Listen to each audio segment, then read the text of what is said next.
जय भीम साथियों। आज हम आए हैं प्रताप विहार और डॉक्टर गोविंद प्रसाद जी के पास, जो कि गाजियाबाद से निर्विरोध भारतीय बौद्ध महासभा के अध्यक्ष चुने गए हैं, जो कि 80 के दशक से काम कर रहे हैं भारतीय बौद्ध महासभा और बाबा साहब के मिशन से जुड़े हुए। तो उनसे कुछ करते हैं सवाल। तो सर, सर्वप्रथम तथागत गौतम बुद्ध, बोधिसत्व डॉक्टर भीमराव अंबेडकर और इस समाज में जन्मे सभी महापुरुष जिन्होंने इस समाज में दलित उत्थान के लिए महत्वपूर्ण कार्य किए। मैं सबसे पहले जयप्रकाश जी, जो महामना टीवी से हैं, मैं उनका आभार व्यक्त करता हूं कि आप जो है मेरे लिए एक इंटरव्यू लेने के लिए आए हैं। और मेरे को इस बात का बड़ी खुशी है, लेकिन ये एक आवश्यकता थी। मैं देख रहा हूँ जिला गाजियाबाद में पिछले बहुत दिनों से कि बाबा साहब ने जो हमें एक रास्ता दिया, एक जो आइडियोलॉजी दी, हम लोग पढ़ लिख करके और बहुत सारे संस्थान हमने बनाए, लेकिन हम उनका उस प्रकार से उपयोग नहीं कर रहे हैं और समाज में एक मैसेज नहीं दे रहे हैं, जिससे हमारा समाज लगभग 65 वर्ष बाद भी उसी विचारधारा से जुड़ा हुआ है, जिसको हम मनोवादी विचारधारा कहते हैं। बाबा साहब ने 1935 में येवला महाराष्ट्र के अंतर्गत जो एक आंदोलन था, उसमें एक भाषण के माध्यम से ये कहा कि मैं हिंदू धर्म में तो पैदा हुआ, ये मेरे बस की बात नहीं थी, पर मैं हिंदू धर्म में नहीं मरूंगा, ये मेरे बस की बात है। उनका अर्थ कदापि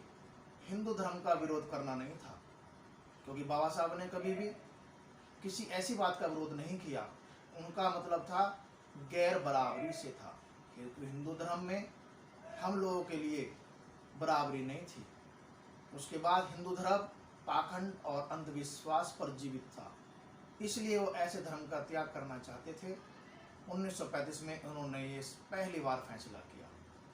1935 से ये कारवां उनका चला और उनकी विचारधारा आगे बढ़ती रही, और 14 अक्टूबर 1956 को उन्होंने नागपुर में आखिरकार उस हिंदू धर्म से अपने आप को परिवर्तित किया और लगभग 10 लाख लोगों के बीच उन्होंने बौद्ध धर्म को ग्रहण किया।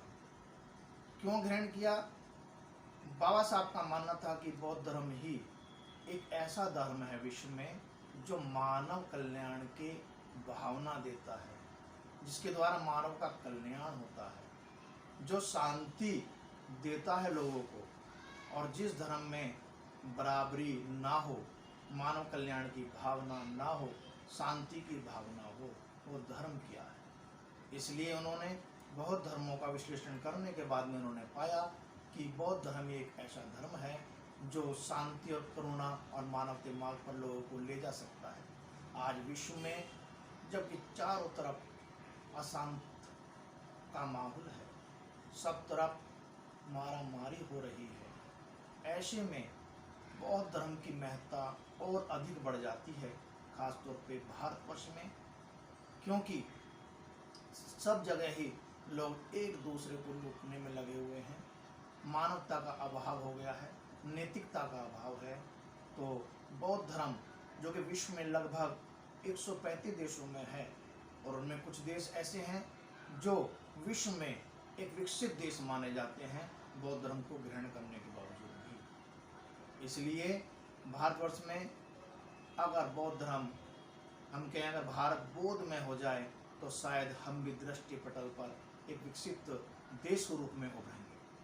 बाबा साहब ने वैसे बाबा साहब ने लगभग 20 पुस्तकें की रचना की, लेकिन जिनमें से 3 पुस्तकें अति महत्वपूर्ण हैं। अगर हम उन पुस्तकों का अध्ययन करें तो निश्चित तौर पे हम बाबा साहब की विचारधारा को एक मार्गदर्शन दे सकते हैं।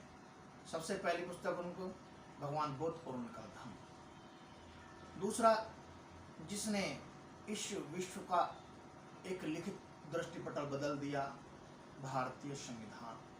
जो विश्व का सबसे बड़ा लिखित संविधान है, और उस संविधान में उन्होंने चाहे महिला है, चाहे पुरुष है, चाहे मजदूर वर्ग है, सबके लिए समान अधिकार उसमें दिए हैं। ये इनकी बहुत बड़ी उपलब्धि थी इस विश्व के लिए। दूसरे नंबर पे भगवान बुद्ध और उनका धर्म, जो उन्होंने दी पुस्तक, उस पुस्तकों को पढ़ने के बाद में आदमी स्वयं अपना आप एक कल्याणकारी मार्ग पे चल निकलेगा, और भारतवर्ष में जो आवश्यकता है बौद्ध धर्म की, उस तरफ हम चलेंगे तो सबका कल्याण हो जाएगा। तीसरी पुस्तक उन्होंने बहुत इम्पोर्टेंट, जाति विनाश, क्योंकि भारतवर्ष, ये हमारे लिए दुर्भाग्य की बात है कि हिंदू धर्म में जातिवाद फर्स्ट नंबर पे है। इसलिए शायद बाबा साहब को ये लगा कि जहाँ पर समानता ना हो, उन्होंने ये भी कहा कि मैं ऐसे धर्म को मानता हूँ जो स्वतंत्रता, समानता और भाईचारा पैदा करता हो। मैं ऐसे धर्म का मानने वाला हूँ। तो बाबा साहब के मन में कहीं पीड़ा थी, कहीं टीस थी, जिसकी वजह से उन्होंने उस धर्म को छोड़ करके और बौद्ध धर्म में आए। बाबा साहब ने संविधान के माध्यम से हम महिलाओं को, जो कहीं भी पढ़ नहीं सकती थी, आ जा नहीं सकती थी, उनके रास्ते खोले। और आज की डेट में महिलाएं हमारे समाज की कहीं से कहीं जा रही हैं। परंतु फिर एक दुर्भाग्य है कि बाबा साहब ने फिर एक बहुत इम्पोर्टेंट बात कही कि किसी समाज की प्रगति का आकलन मैं उस समाज में महिला में हुए परिवर्तनों से लगाता हूँ। निसंदेह काश अगर महिलाओं में ये परिवर्तन आ जाए कि वो बुद्ध की ओर चले, तो शायद मानव कल्याण हो जाए, इस देश का कल्याण हो जाए, इस समाज का कल्याण हो जाए। बाबा साहब ने अपना पूरा जीवन गैर बराबरी को ख़त्म करने के लिए या गैर बराबरी को मनवाने के लिए ही किया। उन्होंने बहुत सारे आंदोलन किए, आप सभी लोग जानते हैं, मैं उसके डिटेल में नहीं जाना चाहता हूँ। चावदार तालाब आंदोलन था, महाड़ आंदोलन था, येवला आंदोलन था। उसके बाद उन्होंने हिंदू कोड बिल के माध्यम से, गोलमेज सम्मेलन के माध्यम से भी हम सभी के लिए दी बेस्ट रास्ते देने की उन्होंने कोशिश की। और हम वास्तव में अगर बाबा साहब के उस कर्ज को उतारना चाहते हैं, तो हमें बाबा साहब की उस आइडियोलॉजी को अवश्य ही अपने घर में, अपने बच्चों में पैदा करना होगा। सबसे इम्पोर्टेंट बात यह है, कोई भी जाति विश्व में तभी सफल होती है जब वो अपने धर्म के प्रति सचेत हो, अपने धर्म के प्रति कट्टर हो। आप देखिएगा हमारे भारतवर्ष में, क्योंकि भारतवर्ष विभिन्न धर्मों का देश है, विभिन्न जातियों का देश है, डाइवर्सिटी नोटी भारत की एक क्वालिटी है। परंतु हम अगर जैन धर्म की बात करें, हम पारसी धर्म की बात करें, हम सिख धर्म की बात करें, हम इस्लाम धर्म की बात करें, तो शायद इन धर्मों के मानने वालों की संख्या हमसे कम है, लेकिन फिर भी धार्मिक मामले में वो हमसे कहीं मजबूत है। हम अगर ऐसे मजबूत हो जाएं जैसे धर्म है, तो हमारी भी एक अलग पहचान बन जाएगी। और जब तक हम इस भारत में अपनी पहचान एक बोधमय के रूप में नहीं पेश कर पाएंगे, तो हमारा कल्याण होना संभव है। ये मेरा अपना विचार है।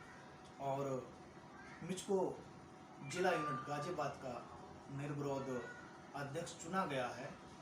मैं उस पद का बहुत ही शुद्ध उपयोग करूंगा और ये कोशिश करूंगा कि गाजियाबाद के अंदर एक समन्वय के साथ लोग के मिलकर के और इस विचारधारा को आगे बढ़ाऊंगा। हमने और ये कोशिश करूंगा कि गाजियाबाद के हर हिस्से से हम लोगों को इस समिति में चुने और सब हम मिलजुल कर काम करें। हाँ, हमारा विरोध बिल्कुल भी हिंदू धर्म से नहीं है, हमारा विरोध किसी भी धर्म से नहीं है। मेरा तो मानना ये है कि हमें अपने धर्म को आगे बढ़ाना है, हमें अपने समाज को आगे बढ़ाना है, हमें अंधविश्वास, पाखंड आदि से दूर रहना है। हमें अपने संस्कार से मेरा मतलब है, हम दिग्गज जन्मदिन मनाते हैं, हम शादियां करते हैं, हम गृह प्रवेश करते हैं, तो हम इन संस्कारों को अपने बुक को संक्षेप कराएं। हमें कोई खुशी होती है तो हम देखते हैं हम अन्य स्थानों पर जाते हैं, हम पैसा, अपना समय बर्बाद करते हैं, जबकि हमारे भी विश्व प्रसिद्ध धर्म स्थल हैं, लेकिन हम उस तरफ नहीं जाते हैं। तो हम उन धर्म स्थलों पर जाएं। और जो हमारे महापुरुष हैं, ज्योतिराव फूले हैं, सावित्रीबाई फूले हैं, उसके बाद में सम्राट अशोक हैं, डॉक्टर अम्बेडकर हैं, गौतम बुद्ध हैं, हम इनकी पुस्तकों को पढ़ें।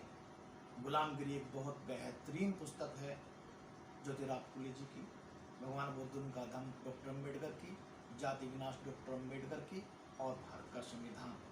अगर हम वास्तव में इन पुस्तकों का अध्ययन करें तो हम एक खूबसूरत मार्ग अपने बच्चों को, अपने समाज को दे सकते हैं।